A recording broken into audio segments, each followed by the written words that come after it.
Well, hello friends, this is me Suhaib. I am an English trainer and for a long time I have been training people how to speak English correctly and effectively as well.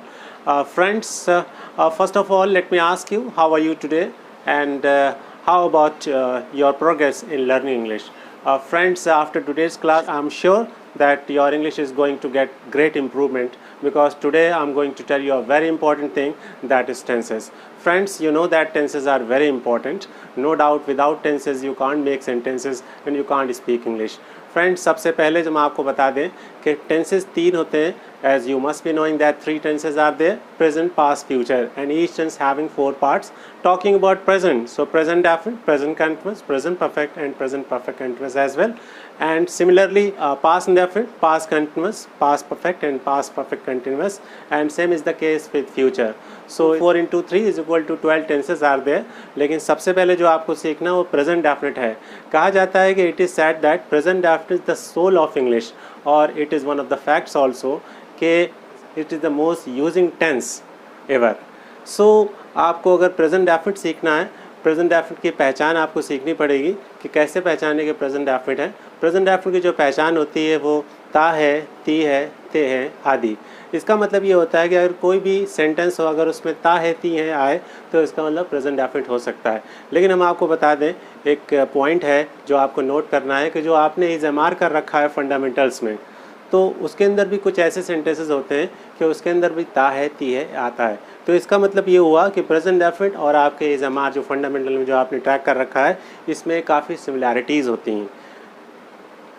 लेकिन present definite में action की बात होती है, present definite में action की बात होती है. लेकिन जो इज़मार जो आपने कर रखा है उसके अंदर क्या होता है कि उसके अंदर कॉमन ऑब्जर्वेशन की बात होती है, कॉमन ऑब्जर्वेशन की बात होती है. और आपके कोई नेचुरल फैक्ट हो या आपका नेचर हो, ये तीन एलिमेंट्स होते हैं जिसके अंदर ता है, ती है आता है.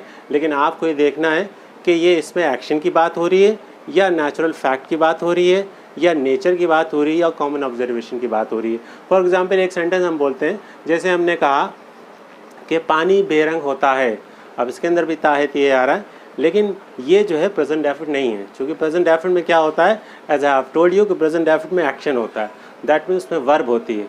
अब हमने कहा कि पानी बेरंग होता है, तो ये ज़मार का सेंटेंस है water is colourless, water is colourless. अगर हम कहें कि किसान मेहनती होते हैं, तो किसान मेहनती होते हैं, तो once again let me tell you कि ये प्रेजेंट डेफिनेट नहीं है, क्योंकि प्रेजेंट डेफिनेट में एक्शन होता है. और इज़मार में क्या हमने आपको बताया, कॉमन ऑब्जर्वेशन एक एलिमेंट होता है.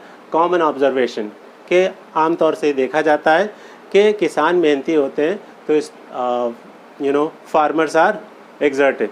इफ़ आई से प्यार अंधा होता है, तो ये once again let me tell you ये कि प्रेजेंट डेफिनेट नहीं है, क्योंकि इसमें क्या है, कॉमन ऑब्जर्वेशन है कि प्यार अंधा होता है. इज़मार के सेंटेंस है लव इज़ ब्लाइंड. तो आपको समझ में आ गया होगा कि ता है, ती है, इसका मतलब ज़रूरी नहीं कि प्रेजेंट डेफिनेट है. प्रेजेंट डेफिनेट तब होगा जब उसमें एक्शन होगा. जैसे फॉर एग्जांपल हम कहें, जब मेरा भाई आता है तो मैं खुश हो जाता हूँ, तो ये क्रिया प्रतिक्रिया के तौर पे है. लेकिन अगर मैं कहें मैं खुश रहता हूँ, तो फिर वंस अगेन मैं आपको बता दूँ कि ये इज़मार है. क्योंकि इज़मार हमने आपको बताया तीन एलिमेंट्स होते हैं कि सबसे पहली बात तो इसमें कॉमन ऑब्जर्वेशन होता है, और या दूसरी बात जो नेचुरल फैक्ट होता है. तीसरा क्या होता है कि तीसरा जो है उसमें नेचर होता है. तो मैं खुश रहता हूँ, ये ज़मार है. लेकिन हमने कहा मैं खुश हो जाता हूँ, ये आपका प्रेजेंट डेफिनेट है. तो प्रेजेंट डेफिनेट सीखने के लिए सबसे पहली बात जो चीज़ आपको एक और डिसाइड कर लेना है कि इसमें सिंगुलर सब्जेक्ट्स और प्लूरल सब्जेक्ट्स, दो तरह के सब्जेक्ट्स होते हैं.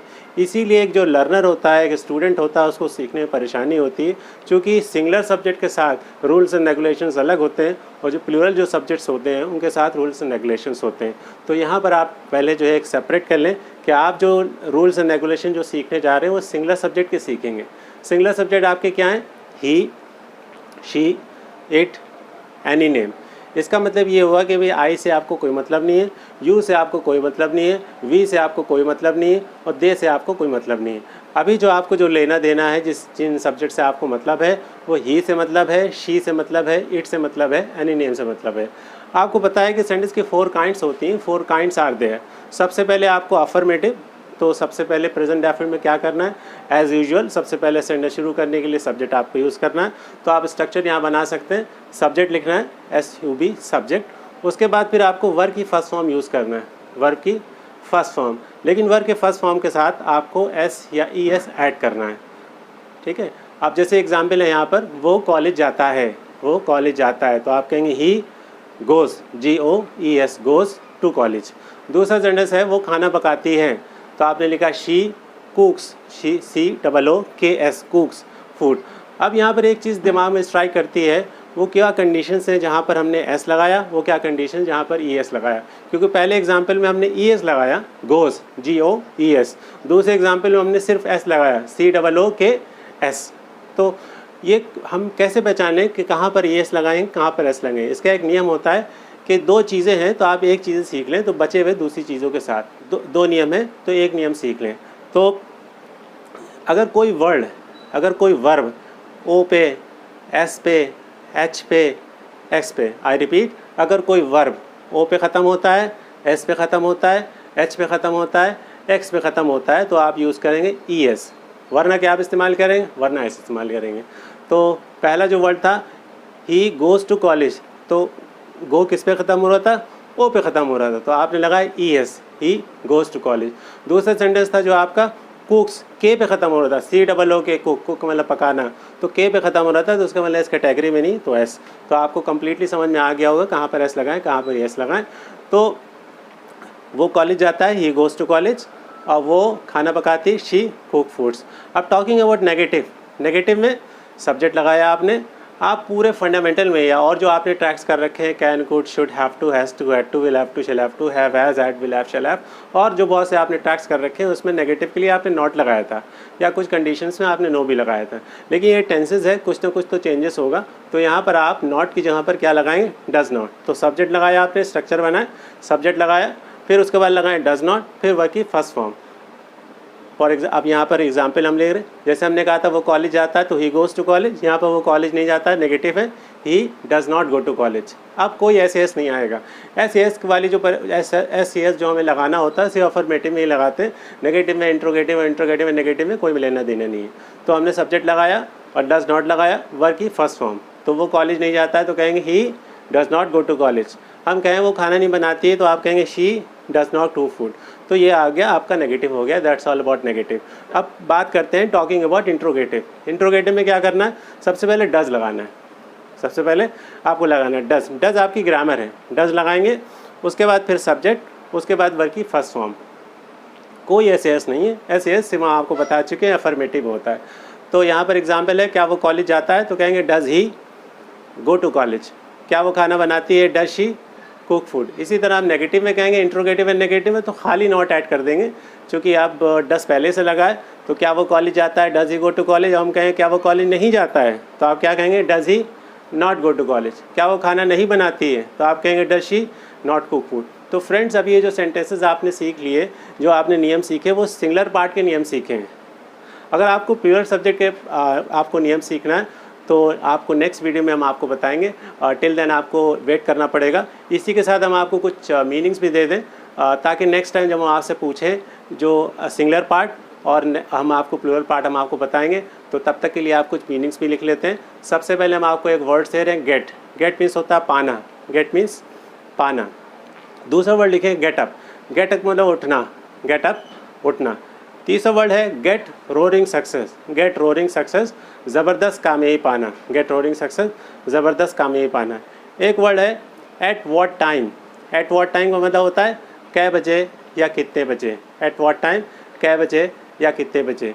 एक वर्ड है play a vital role. Play a vital role, एक अहम किरदार अदा करना, play a vital role. Next word है make a fuss. Make a फस का मतलब होता है नखरे करना। एक और वर्ड है flaunt one's body. Flaunt one's body का मतलब बदन के दिखावा करना, फ्लॉन्ट वंस बॉडी। नेक्स्ट है गेट रेडी। गेट रेडी का मतलब होता है तैयार हो जाना, गेट रेडी तैयार हो जाना। एक और वर्ड है ड्रेस अप। ड्रेस अप का मतलब कपड़े पहन के तैयार हो जाना। दोनों फ़र्क है, गेट रेडी तैयार हो जाना और ड्रेस अप का मतलब कपड़े पहन के तैयार हो जाना। Keep indoor. कीप इंडोर का मतलब घर पे रहना, कीप इंडोर घर पे रहना। Dine in. डाइन इन का मतलब होता है घर पे खाना खाना। डाइन आउट बाहर खाना खाना। गेट नर्वस हाथ पाँव फूल जाना, गेट नर्वस हाथ पाँव फूल जाना। तो फ्रेंड्स, ये वर्ड्स आपको याद करना है और हम very soon, that means after a couple of days I'll be coming with a new video. Till then you have to work on present definite, especially on singular part, and again I'll be telling you in the next video plural part. So friends, till then take care, and please do like my video and subscribe my channel. Till then take care, nice meeting, ciao.